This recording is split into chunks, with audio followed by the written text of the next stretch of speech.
सुरेखा नावाची एक मुलगी सायंकाळच्या वेळी एकटीच रिक्षाने आपल्या घरी जात होती. नेहमीच्या रस्त्याने न जाता रिक्षाचालक दुसऱ्याच मार्गाने रिक्षा नेत असल्याचे तिच्या लक्षात आले. तिला खूप भीती वाटू लागली आणि तिने रिक्षा थांबवण्याची विनंती केली, पण रिक्षाचालकाने दुर्लक्ष केले. सुरेखा घाबरून स्वामी समर्थांचे नाव घेऊ लागली आणि मदतीसाठी प्रार्थना केली. त्याच क्षणी एक तेजस्वी प्रकाश रिक्षासमोर आला आणि एक वृद्ध पण तेजस्वी पुरुष रिक्षासमोर उभे राहिले. त्यांना पाहून रिक्षाचालक गडबडला आणि त्याने तत्काळ रिक्षा थांबवली. "कुठे चालला आहेस बाळाला घेऊन? हा रस्ता योग्य नाही," असे तो तेजस्वी पुरुष गंभीर आवाजात म्हणाले. रिक्षाचालकाची बोलतीच बंद झाली. तो घाबरून म्हणाला, "महाराज, मला माफ करा, मी चुकून दुसऱ्या रस्त्याने आलो."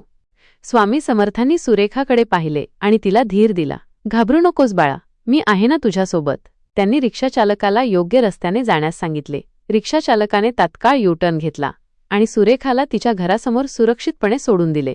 सुरेखा रिक्षातून उतरल्यावर रिक्षाचालक निघून गेला. तिने मागे वळून पाहिले तर तिथे कोणीच नव्हते. तिला खात्री पटली की स्वामी समर्थच तिच्या मदतीला धावून आले होते. तिने हात जोडून स्वामींचे आभार मानले आणि स्वामींवरची तिची श्रद्धा आणखी वाढली. तुम्हाला जर का ही कथा आवडली असेल तर लाईक करा आणि अशाच स्वामींचे चमत्कार कथा ऐकण्यासाठी लगेच सबस्क्राईब करा आणि कमेंटमध्ये श्री स्वामी समर्थ नक्की लिहा.